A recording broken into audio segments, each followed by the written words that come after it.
And welcome back. As we go ahead and dive into our next astronomy lesson, we're going to go ahead and discuss a little bit of the difference between astrology and astronomy. Now let's take a moment to back up a little bit to discuss the gods of the cosmos. Many ancient cultures regard the planets and stars as representatives or symbols of the gods or other supernatural forces that control their lives. For them, the study of the heavens was not an abstract subject. Instead, was connected directly to the life and death necessity of understanding the actions of gods and currying favor with them. Now, before the time of our relatively scientific perspectives, everything that happened in nature, from weather to disease to accidents to celestial surprises such as eclipses or comets, these were all thought to be expressions of the whims or even the displeasures of the gods. Any signs that helped people understand what these gods had in mind were extremely important. And that's going to get us into this field of astrology. Now, the movements of the seven objects had the power to wander through the realm of the sky, which would be the sun, the moon, and the 5 planets that were visible to the unaided eye. They clearly had to have some special significance in such a system of thinking. Now, most ancient cultures associated these 7 objects with various supernatural rulers in their pantheon and would keep track of them for various religious regions. Even in the comparatively sophisticated Greeks of antiquity, the planets actually had, again, the names of gods and were credited with having the same powers and influences as the gods whose names they bore. From such ideas was born the ancient system of astrology, in which the positions of these bodies among the stars of the zodiac are thought to hold the key to understanding to what we can expect from life. So let's take it back to the very beginnings of astrology. This actually began in Babylonia about 2.5 millennia ago. And the Babylonians, believing the planets and their motions influence the fortunes of kings and nations, used their knowledge of astronomy to guide the rulers. When the Babylonian culture was therefore absorbed by the Greeks, astrology gradually came to influence the entire Western world and eventually spread to Asia as well. By the 2nd century BC, the Greeks democratized astrology by developing the idea that the planets influence every individual. So we're not looking at simply just kings and rulers anymore, but now we're going down to the common man.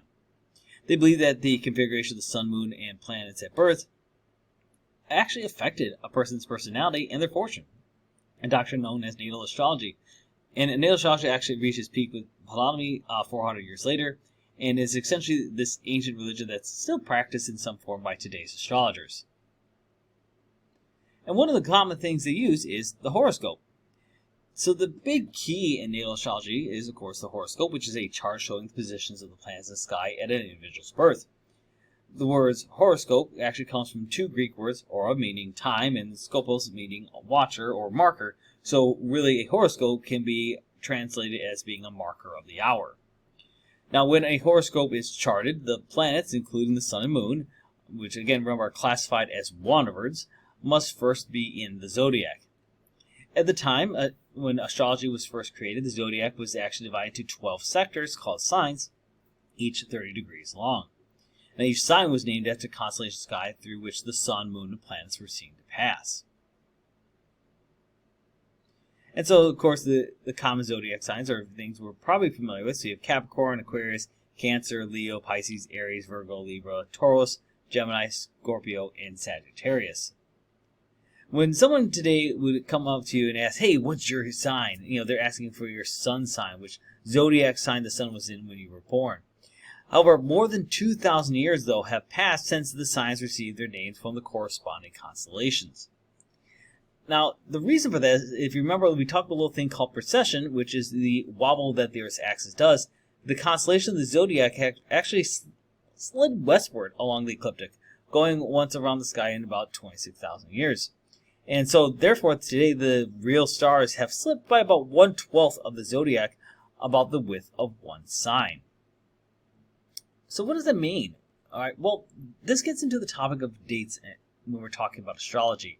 In most forms of astrology, the signs have remained assigned to the dates of the year when they had the astrology first set up. So, when astrology first assigned all these zodiac signs, it hasn't really changed. This means that the astrological signs and the real constellations are actually out of step with one another. For example, if we look at the sign of Aries, it is now currently occupying the constellation of Pisces. So they're not necessarily correct anymore. When you look up your sign in an astrology column, the name of the sign associated with your birthday is no longer associated with the name of the constellation where the sun was when you were born. So to know that constellation, you must look for the sign before the one that includes your birthday. So let's discuss these horoscopes just a little bit more. Now, a complete horoscope will show the location not only of the sun, but also the moon and each planet in the sky, but indicate its position in the appropriate sign of the zodiac. However, as the celestial sphere turns, the entire zodiac moves across the sky to the west, completing a circuit of the heavens each day. Thus, the position of the sky must also be calculated.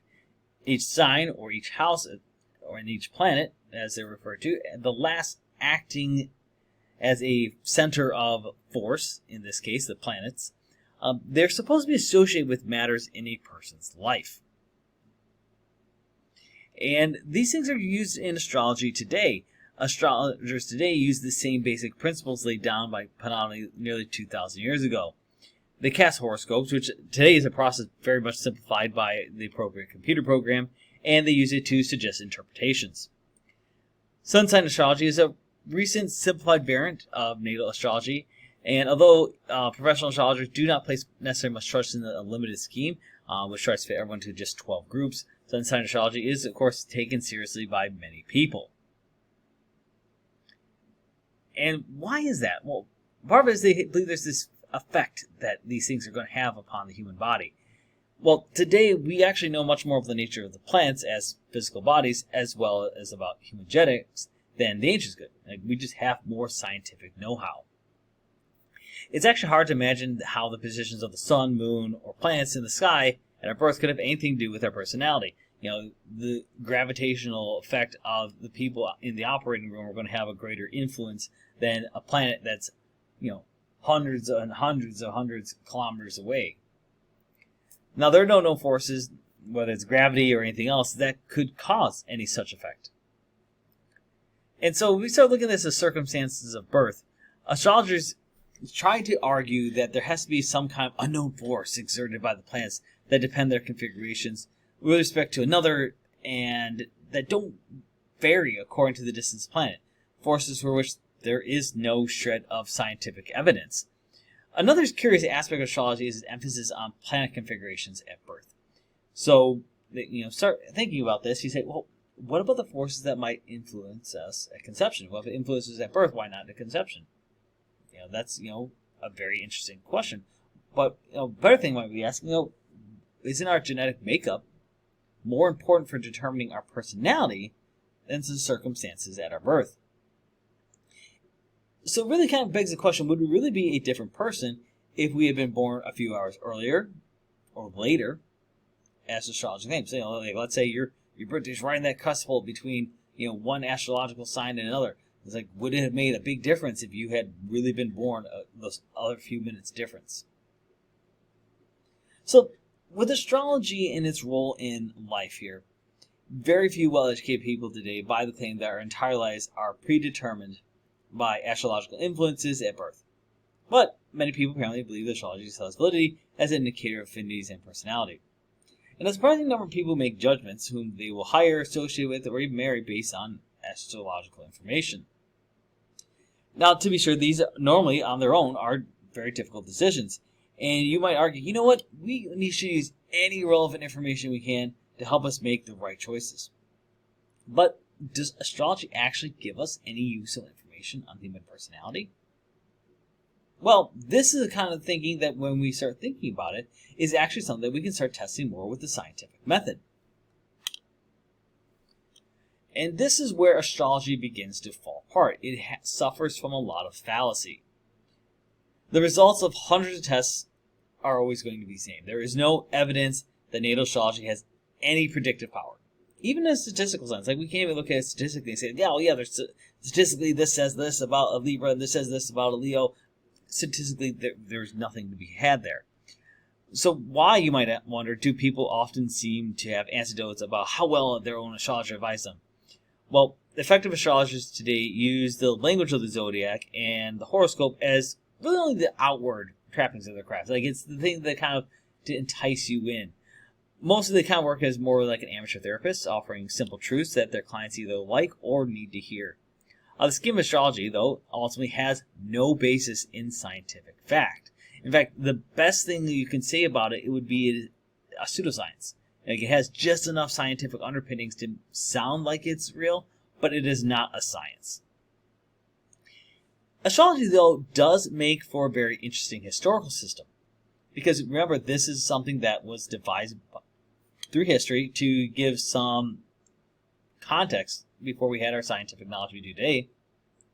And is therefore best remembered as an impetus that gave people the ability to learn the cycles and patterns of the sky.